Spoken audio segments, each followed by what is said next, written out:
Dan. And we will be speaking today. Carole has chosen the songs that you've started to listen to. I've chosen 3 songs. Mine are not here, by the way. And we can speak. Where's Carole at? She's waiting. Oh, okay. So, all right. Then I will let others take over at this point, and then I will resume later.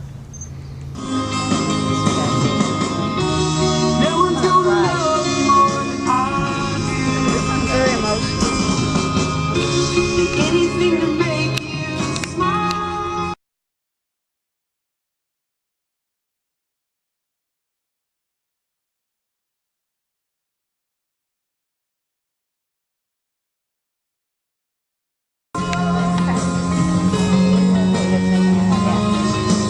We'll work it out.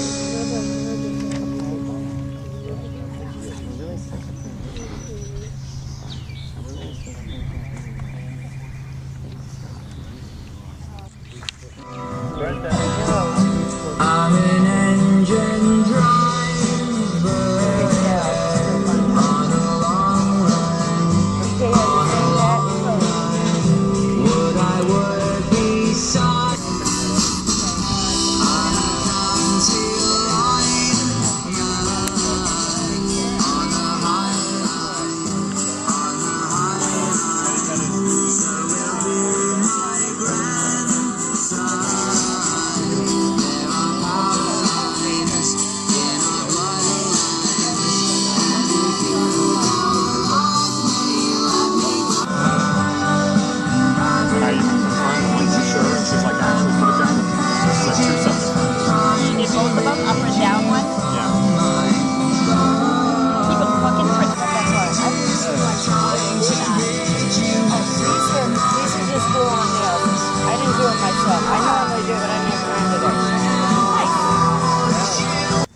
Thank you. Hello.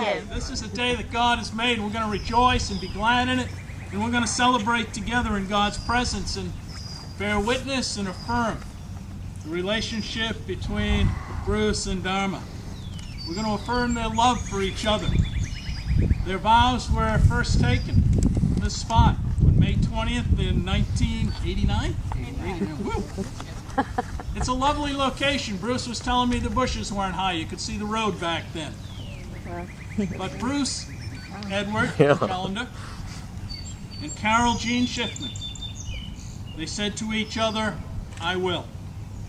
And now they've returned to reaffirm those vows and their love for each other. Now I'm going to ask you guys if you would turn and sort of face each other. No, don't have your back to the crowd. They want to see you. There you go. That's good. I've done in my lifetime as a Baptist preacher over 950 weddings. And I have some wedding stories. I've seen people fall in the water.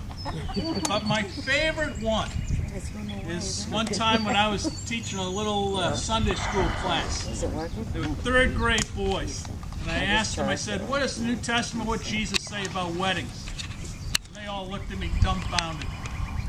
Finally, one little kid, after I asked the question again, raised his hand and he says, I know.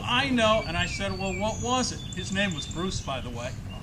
He said, I know what Jesus said. Father, forgive them, for they know not what they do. You know what you do today. You wear the right clothes. You're here. Christian love is often reflected with the words of the Apostle Paul. In that chapter of Corinthians, it's called the love chapter. I want to share those words with you. Paul says, if I could speak in the languages of the earth and angels, but if I didn't love others, I'm only a noisy gong or a clanging cymbal. If I have prophecy and understand God's secret plans and possess all knowledge, if I have faith to move mountains but don't have love, it means nothing. If I give everything to the poor, if I sacrifice my body, even if I boast about it, if I don't have love, I've gained nothing. Those are pretty good things. These are even better, says Paul. Love is patient and kind. Love is not jealous or boastful or proud. Love is not rude. It doesn't demand its own way. It's not irritable. It keeps no record of wrongs. Love does not rejoice with injustice, but rejoices in the truth. Love never gives up. Love never loses faith. Love is always hopeful. And love endures in every and in all circumstances. And Paul ends that chapter. He says 3 things are going to last forever: faith, hope, and love. And the greatest of these is love. Paul's view of love is action, and that is the Christian perspective. Love isn't something we feel deep inside. Love is how we treat one another, how we get along in this world. For all these years that you've been together, you've exhibited many of those traits. Certainly patience. I've been around you, Bruce. Patience. You've learned. Amen. Amen. You've learned to practice that. You've learned to practice self-giving, forgiveness, and encouragement for each other. You've both learned much and you've grown much. And as you reaffirm your love this day, I want you to recall the things that have allowed you to remain together. And know that the love of the Christian faith is a love, as Paul says, that never gives up, never loses faith, is always hopeful, and endures in all circumstances. Elizabeth Barrett Browning wrote this poem, and I take a few lines from it. Grow old with me, the best is yet to be, the last of life, which the first was made. Our times are in his hands. Who saith the whole life I have planned? Youth show but half. Trust God, see all, and do not be afraid. My prayer this day for both of you is that you will allow God to make your time together a time of greater joy and growing love. God bless you both.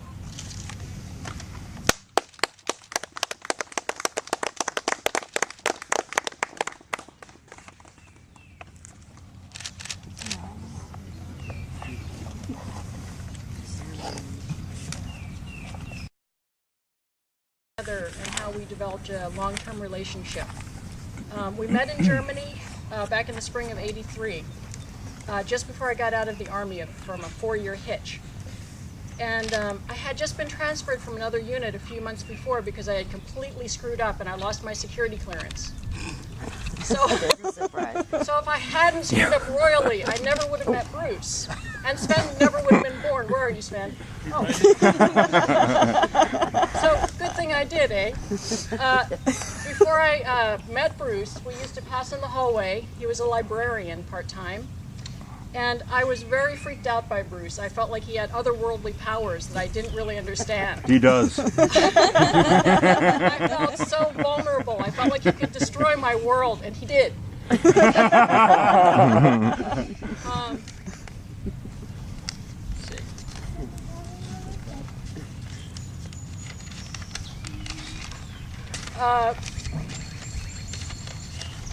Let's see. So he kept breaking up with me. For good reason. I was pretty wild in those days.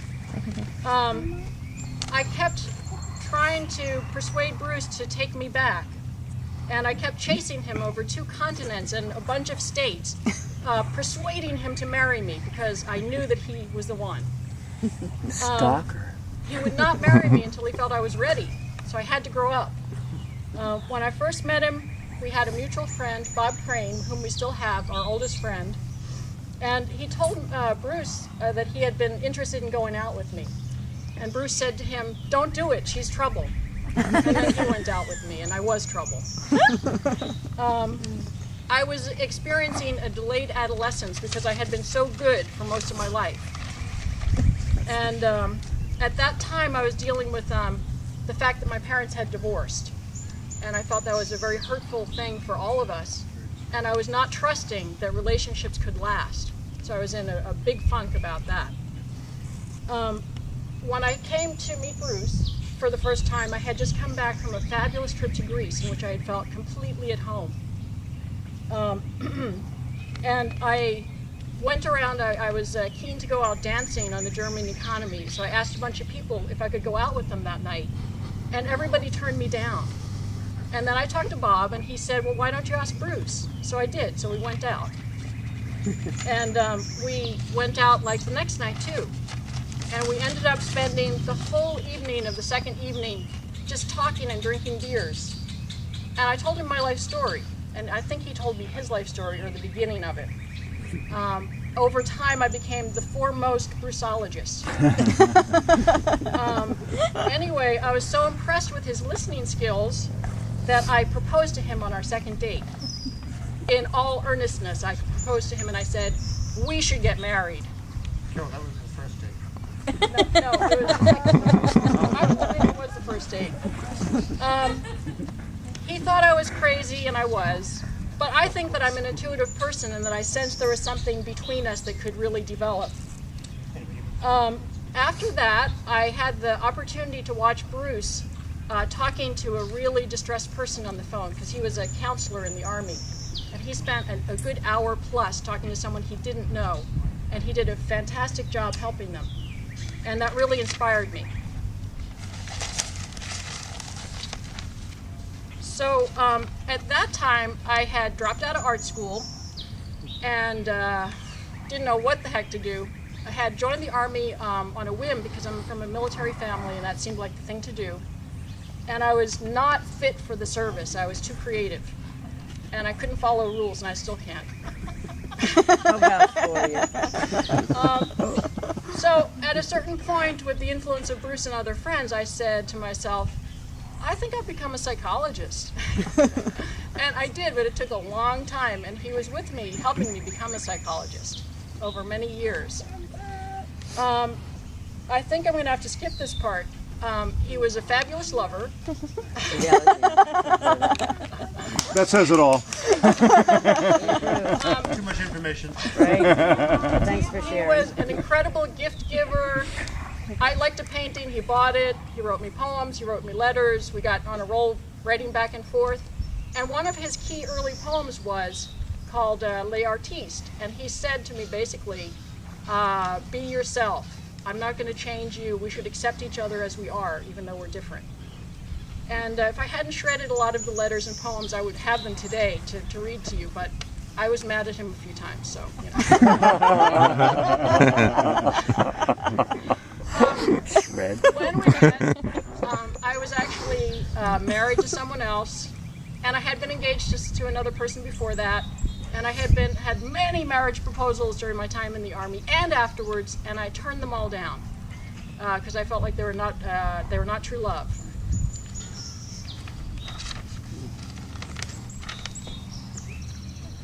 So what happened was, after a couple of months, I came back home, and I had no idea if I would see Bruce again ever or talk with him, and I was shattered by that. I had to see him again. I had to talk with him again. I was just falling apart because I couldn't communicate with him. But over time, he eventually came back, and we got back together, and we traveled all over the place, did everything, and had a long-distance relationship that worked for a number of years. Now, I was still playing out the hippie scene and having a great time. But at a certain point in 1985, Bruce told me that I had to give up drugs and alcohol or he would not go out with me anymore. So I easily made that decision. Then he told me that he would follow me anywhere, and he did. So he traveled every place I needed to go for my education and my jobs. And then he gave up his good jobs to follow me. Jobs that he really loved and was good at. Here's an example of Bruce being loving and being just a pinnacle of a loving person. One time I was trying to make a couple of extra bucks, so I put together a weekend workshop for about 40 teachers and principals and administrators from school systems. And they're a really tough crowd. And I was a nervous wreck. And by mid-morning, Bruce had sent me a beautiful big bouquet of flowers and a card that said, I love you and you can do it. And then everybody could see what a wreck I had been. And they all laughed. It was pretty funny. We've had a lot of opportunities to part ways and divorce. We've come seriously close 2 or 3 times, and we've always decided not to take action on that. We had no good reason to divorce, really, and we loved each other. Our latest chapter has been dealing with Bruce's terminal brain tumor. And we go back to July 2009 when he first developed symptoms, and he became very vulnerable, and he couldn't tolerate a lot, and it created havoc in our family. We had to go through a lot of very scary things together, and it was a very good bonding experience, ultimately speaking, even though it almost tore us apart.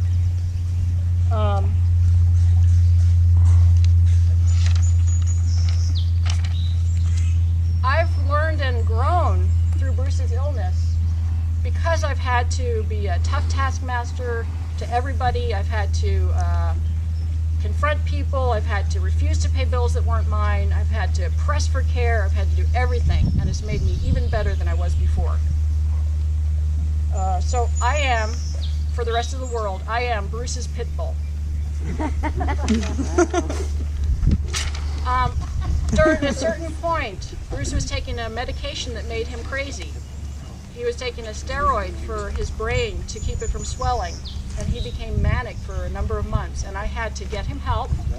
And he inspired me to write, ultimately, a book that I will get to, of all our misadventures in our family, which I will call, this is going to be a big hit, The Stupid Family. And I'll get other people's stories of dumb things their families have done, going through high-stress times.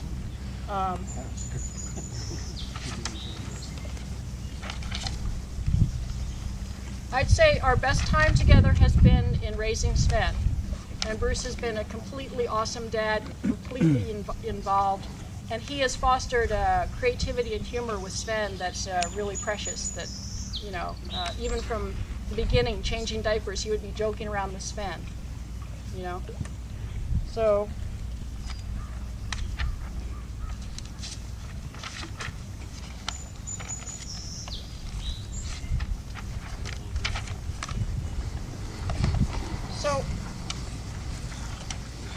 in sum, we eventually realized we had a lot in common, more than I will go into at this moment.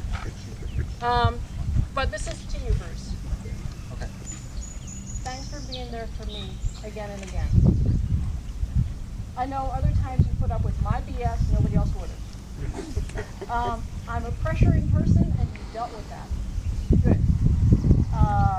You've shown me a million ways how much you love me, and I appreciate that. And I'm not the most loving person. I'm more of a tough love person, but you've accepted that as a version of love. Yes. So that's cool. So. Yay.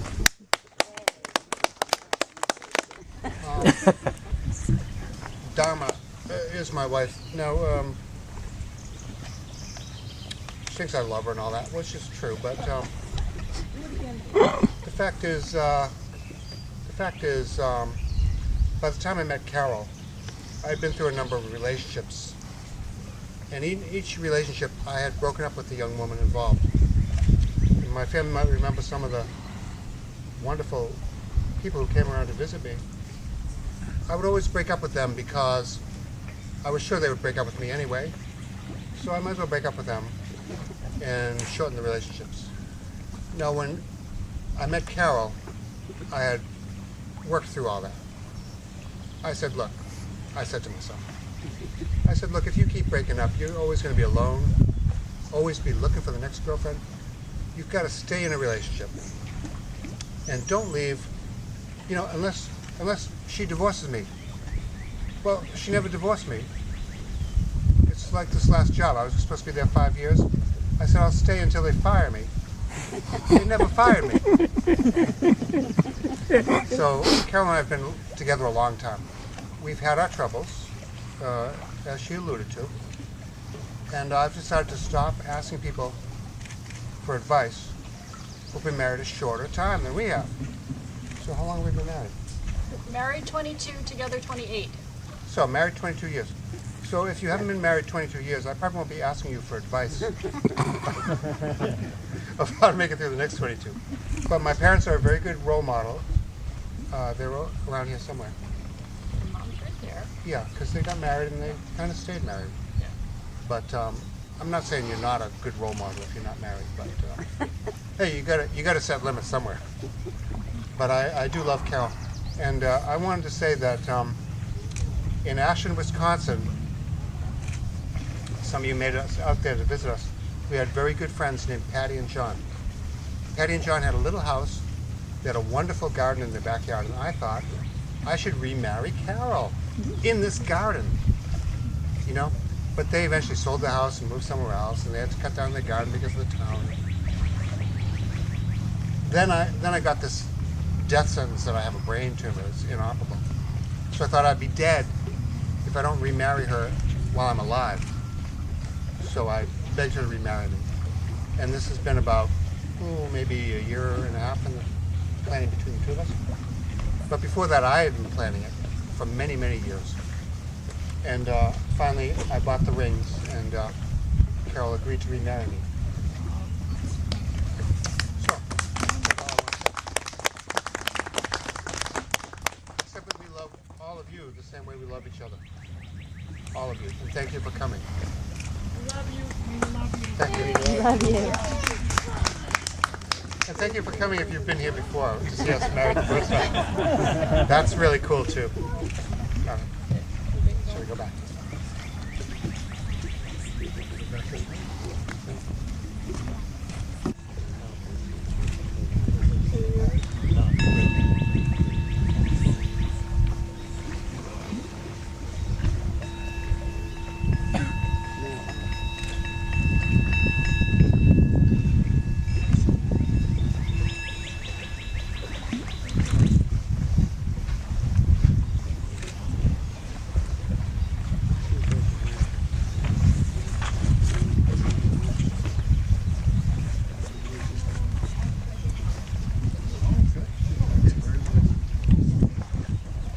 Welcome.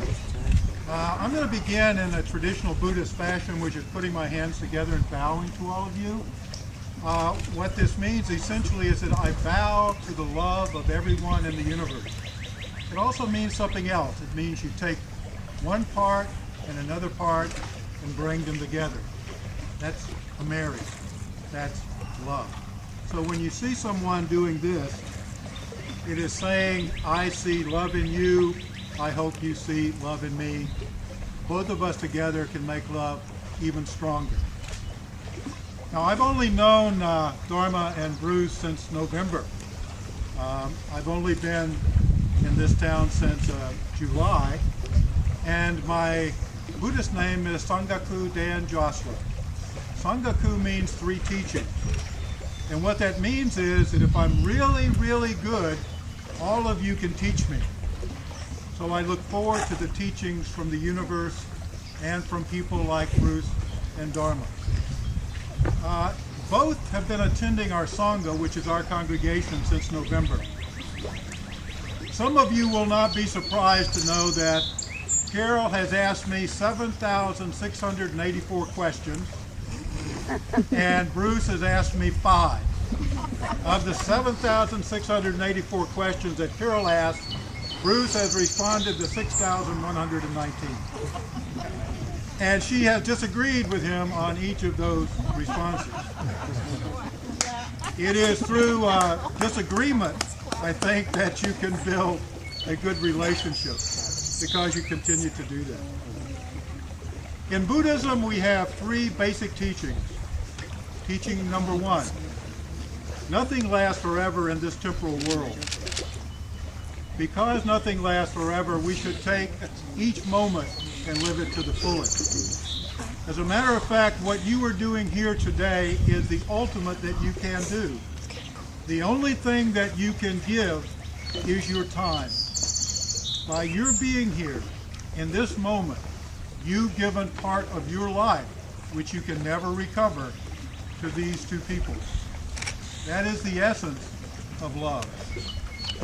The second most important thing is that we are all interconnected. We know that when we see a child smile and we all smile. We know that when we see disaster somewhere in the world and we're all are sad. We know that when we're with the one we love and we feel that we can't love them enough. The third thing is that through all of the things that we do, through all of this interaction, we build a relationship that lasts and lasts and lasts. Zen has thousands of stories but I'd like to share one with you because I think it really kind of speaks to Bruce and to Carole. Two brother monks were walking, and a fog rolled in. By the way, in Zen, the metaphor for fog is ceaseless love. If fog represents love that soaks through, that you walk through it and you regain that love that you've always had. So the two monks were walking. As they were walking, one monk looks to the left and notices a flock of geese. At the same time, the monk on the right steps on a stone and reaches down to remove the stone. The monk on the left was going to tell the monk on the right, look at the geese. The monk on the right was going to tell the monk on the left, be careful where you step. Neither of them could do that. But what they did was they grasped each other's hands, and as a result of that, what either of them did was fine with the other. One, ecstasy, the other, ending suffering. Now, as part of what we do in Zen, there is a magic trick that I'm going to show you, and that is where the priest reaches inside, and if he's lucky, he will pull some things out of his sleeve. And what he has pulled out are two bracelets. These are called Mali beads, and they represent commitment, they represent continuity, and they represent love. That is the essence of Zen Buddhism. So to confirm this essence, I'm going to ask both of them to take some vows that Dharma has prepared.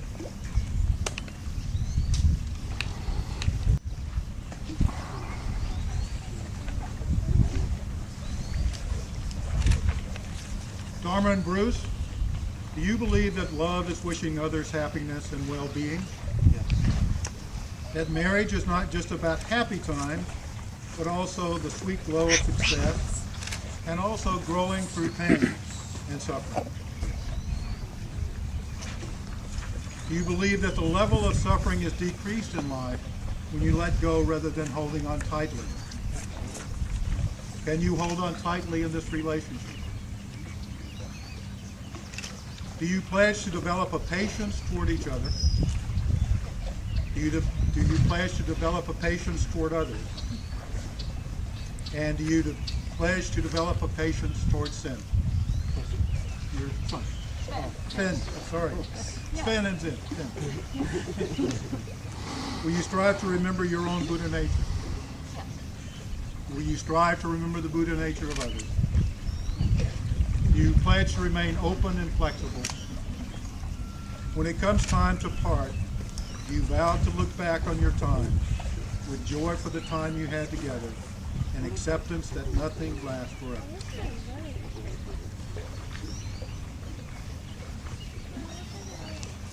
In the Buddhist tradition, there are 8 noble steps that we all can take in order to decrease suffering and improve well-being. The first of these is right view. Right view means that you see not with your eyes, but with your heart. The second is right thought. Think not badly of others. Think of others as you would yourself. The third is right speech. Speak of others kindly, carefully, thoughtfully. The fourth is right action. We all make choices in what we do. Make the right choices to reduce suffering and help others in their well-being. Right livelihood. Every day we have a choice to live our life in a way that can help others, help ourselves, and reduce suffering. The seventh is right mindfulness. Always remember that we are all one. The eighth is right concentration. It's kind of like a pit bulldog that somebody mentioned earlier. Right concentration is simply doing it again and again and again. Buddha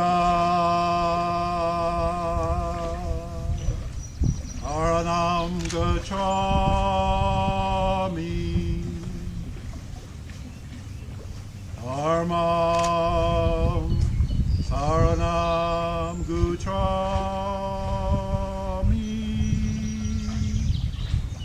Sangha Saranam Uchami.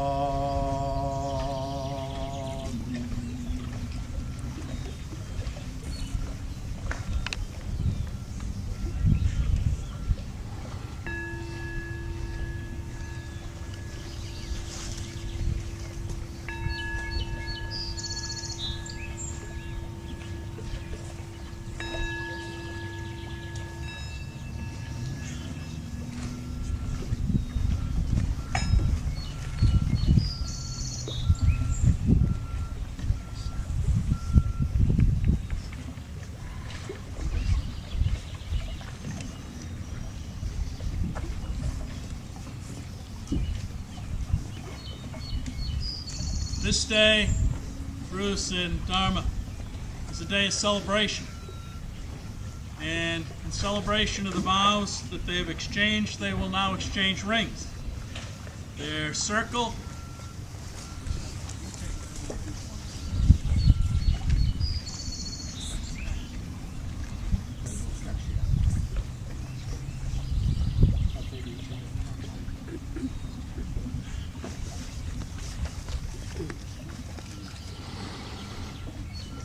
They are a circle. The circle being the symbol of eternity. And as they are worn, a reminder of their love for each other for all the world to see. We ask God to bless these rings, to touch Bruce and Dharma, to lead them in their lives, and allow them to be touched by God's grace and mercy.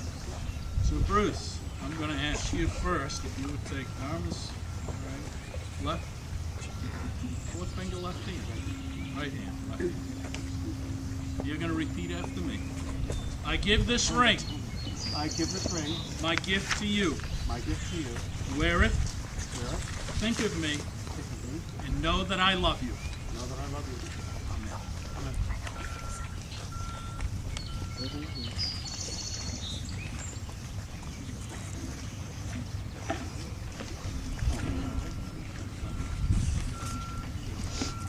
I give this ring. My gift to you. Wear it. Think of me. And know that I love you. Amen. Now, you may kiss the bride.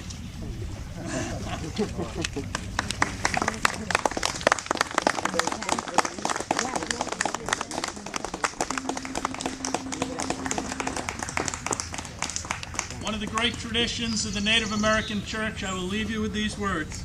May the days of your togetherness be good and long upon the earth. Part of that is also that we will participate in a moment that many Native American communities participate in circle dances as part of the ceremony. So as soon as this next song is played, we will all join together on the grass, which is the holy ground of God, and participate in circle dances. You have my heart, and we'll never be worlds apart. Maybe in magazines, but you'll still be my star, baby. 'Cause in the dark, you can't see shiny cars, and that's when you need me there. With you I'll always share. Because when the sun shines, we'll shine together. Told you I'll be here forever. Said I'll always be a friend. You can know that I'll stick it out till the end. Now that it's raining more than ever, know that we'll still have each other. You can stand under my umbrella. You can stand under my umbrella. These fancy things will never come in between. You're part of my entity, here for infinity. When the war has took its part, when the world has dealt its cards, if the hand is hard, together we'll mend your heart. Because when the sun shines, we'll shine together. Told you I'll be here forever. Said I'll always be a friend. You know that I'll stick it out till the end. Now that it's raining more than ever, know that we'll still have each other. You can stand under my umbrella. You can stand under my umbrella, under my umbrella, under my umbrella, under my umbrella, you can run into my arms, it's okay, don't be alarmed, come into me, there's no distance in between our love. So run and let the rain pour, I'll be all you need and more.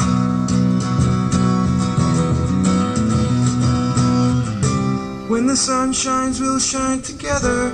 Told you I'll be here forever. Said I'll always be a friend. Took a north, I'ma stick it out till the end. Now that it's raining more than ever, know that we'll still have each other. You can stand under my umbrella. You can stand under my umbrella. Ella, Ella, eh, eh, eh, under my umbrella. Ella, Ella, eh, eh, eh, under my umbrella. Ella, Ella, eh, eh, eh, under my umbrella. Ella, Ella, eh, eh, eh, eh, eh, eh. Cool. But before we do that, you know, it's your first ceremony. If I recall back, I've been marrying people for 39 years.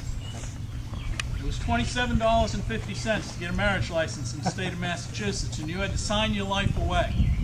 So all I'm going to ask you, I'm not going to charge you for this, but I want you both to sign this. And this is your certificate that you made a recommitment of your vows to each other on this day, officiated by Dan and I. God bless you. Let's form a circle. Everybody clap for him. Let's go.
Boy, you guys need to move along. Come on, geez whiz.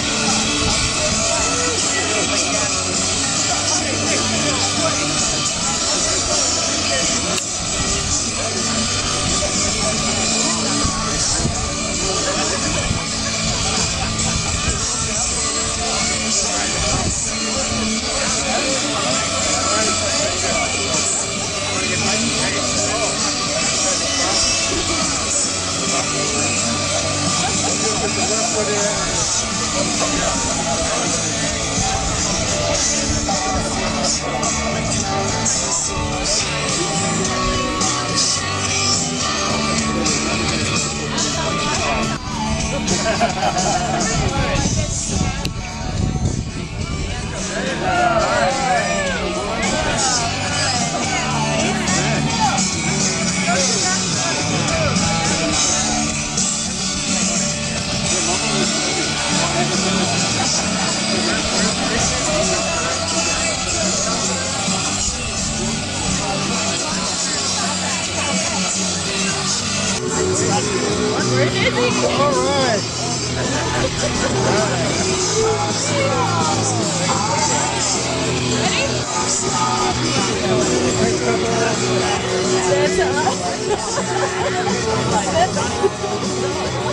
was thinking the same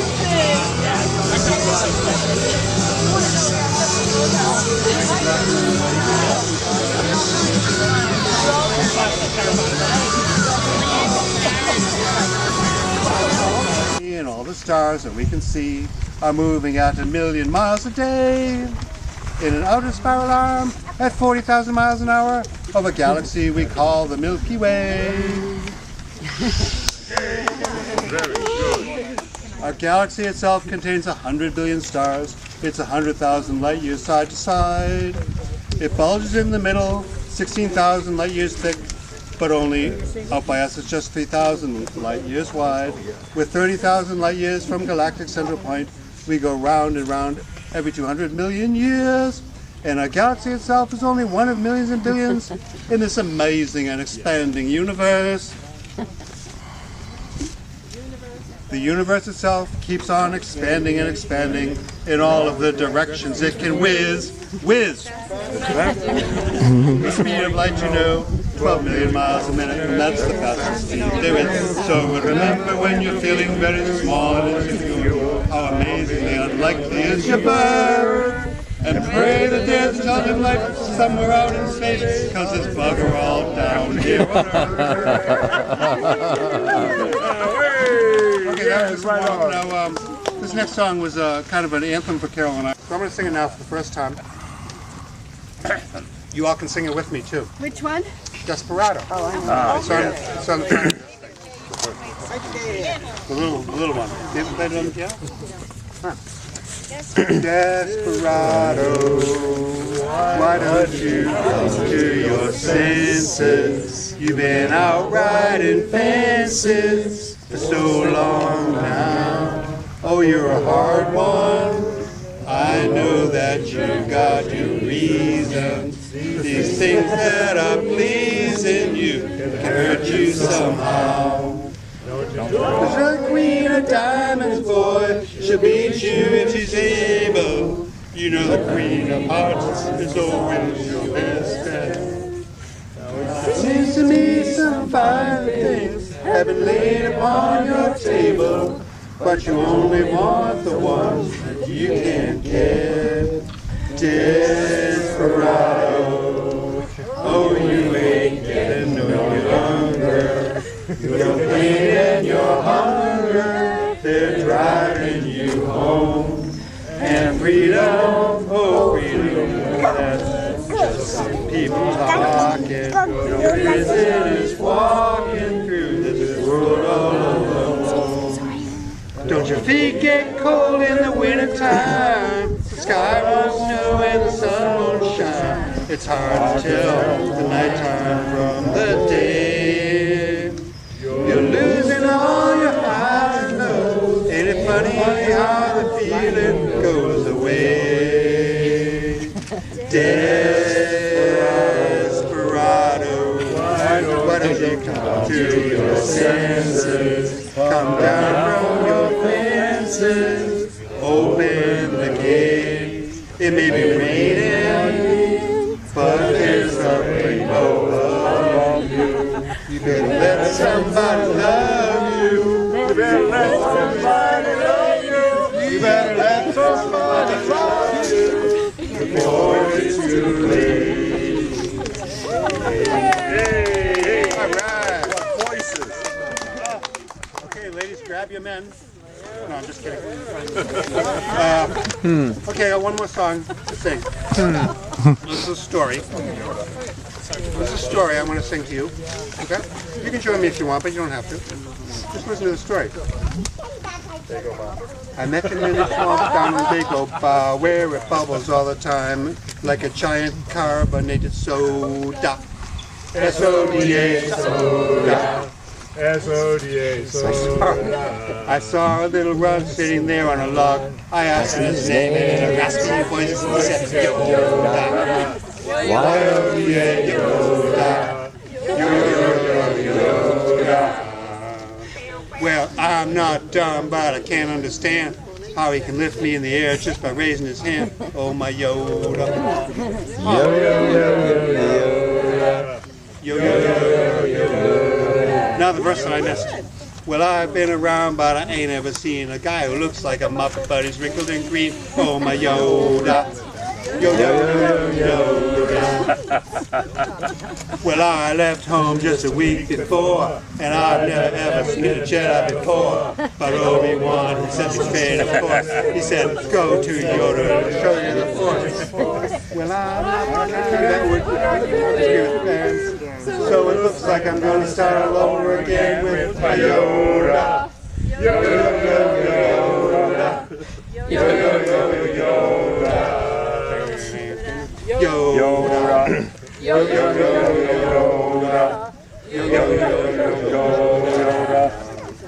So I use the foresight. I picked up a box and he said, Luke, stay away from the darker side. If you start to go astray, let the Force be your guide. Oh, my Yoda.